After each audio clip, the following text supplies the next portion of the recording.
The next stretch of Genshin updates is shaping up to be one of the most stacked windows we have had in ages. 3 versions back-to-back with brand new Snezhnaya characters, capped by what a lot of people are calling the biggest debut of the whole arc, the Tsaritsa herself. And on top of that, rerun rumors swirling around every single version. But here's the thing.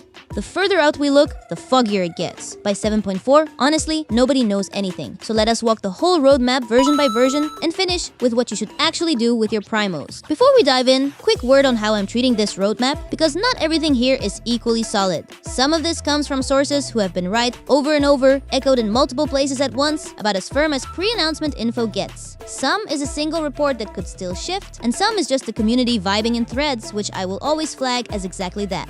One rule for today: until a rerun slot gets firmly reported, treat every rerun name you hear as guesswork. Okay, let us start with the version right in front of us. First off, 7.1 is looking seriously crowded. The word is 4 5-stars, 2 brand new characters, Vesna and Vodyanitsa, plus reruns for Skirk and Escoffier. And this is one of those multi-sources agreement situations, so I am delivering this near full confidence.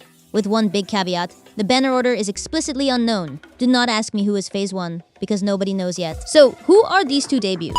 Vesna is reported as a 5-star Anemo Sword user, working as a main DPS built around this new Stellar-Swirl thing. And Vodyanitsa is a 5-star Hydro Catalyst who supposedly provides cryo damage support, meaning she is positioned as a partner for Skirk and the Freeze crowd. Notice the pattern there? New DPS launches alongside their best support. Sound familiar? Yeah, same playbook as before. And the community noticed it too. Get this though, both are still being tuned. Late beta changes reportedly buffed Vesna's talent numbers and her early constellations, while Vodyanitsa got her summon ticking faster and a bigger resistance shred. Translation: they are actively making these 2 stronger ahead of release, which tells you Hoyo wants them to sell. Both also keep showing up in the beta data, consistent with their placement. Just remember, these numbers come from an unfinished build, so grain of salt and all that. Beyond banners, 7.1 also packs Ronova as a boss, a Liyue Moonchase event, anniversary login rewards, and a free 4-star sword. Solid freebie haul. Now, reruns. A lot of people expected Zibai here, but with Skirk and Escoffier taking those slots, the prevailing read moved Zibai to 7.2 instead. Pure speculation either way, do not hold me to it. And the reaction?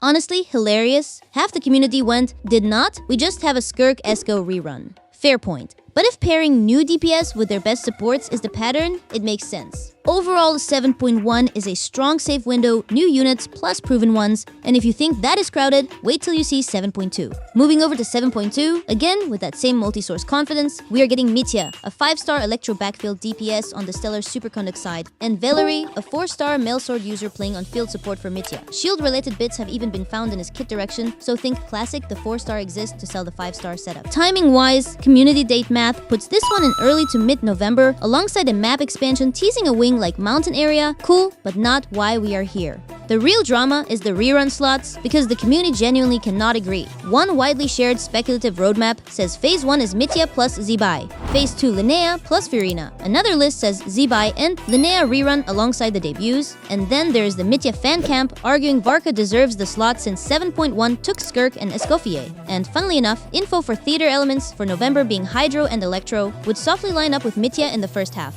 Softly, that is a hint, not proof. Bottom line, no 7.2 rerun pairing has any confirmed status. Every single combo above is speculation. Pick your favorite and enjoy arguing about it. One more rumor while we are here. Someone claimed Vodyanitsa joins the standard banner pool in 7.2, unverified, and plenty of folks are skeptical given past false alarms of this exact flavor. Interesting to watch, nothing more. Overall, debut's pretty solid, rerun picture completely foggy, but the real headliner is waiting one more version, and here she is. Version 7.3 reportedly brings the Tsaritsa herself, 5-star Cryo alongside Danica, the 5-star Electro Stellar Superconduct support. This is the most corroborated placement in the entire future roadmap, multiple independent relays, outlets picking it up, the works. If any future placement deserves near full confidence, it is this one. Bonus detail, Tsaritsa is reported as an original design, not another Honkai X-Pi, which has fans very relieved. Now, some history. When the Archon pattern suggested Archon debuts in X.2, there was real debate about whether she'd land in 7.2 instead. As things stand, nothing disputes the 7.3 placement with evidence. The 7.2 idea survives only as fan chatter.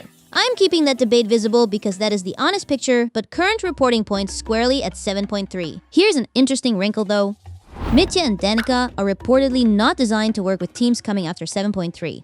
Think about what that chain means. They ship before the game pivots to a new Rhymegrass reaction focus after 7.3, and suddenly their prime meta window has a shelf life.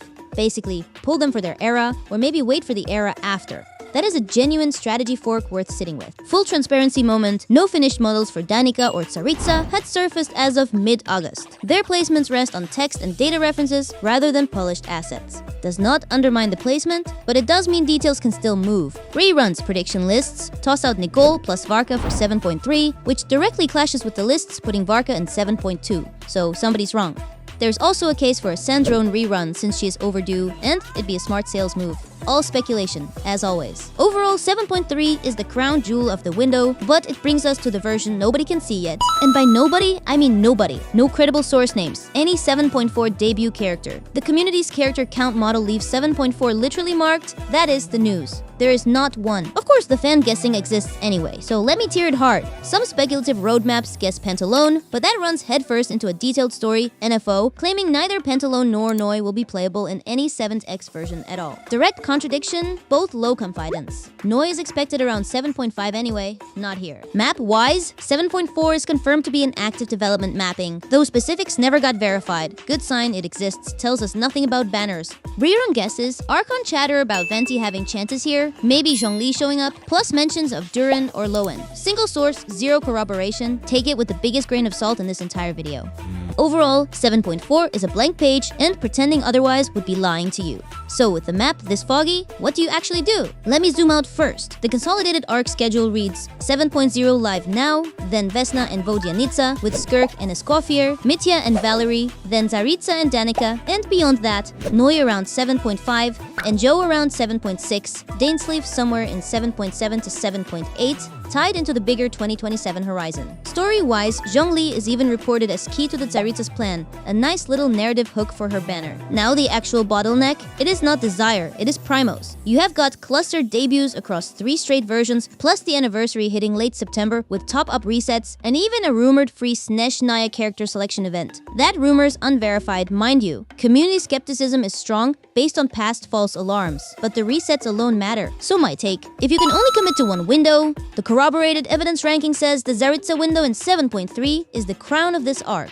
Strongest placement confidence, biggest cultural moment. If you are meta first, weigh that shelf life caveat on Mitya and Danica before locking in. And if you are free to play or light spending, the anniversary window with its top-up reset is your best value moment. Hold your primos until the 7.1 special program confirms dates, then commit. To quickly summarize, 7.1 is Vesna and Vodyanitsa plus Skirk and Escoffier.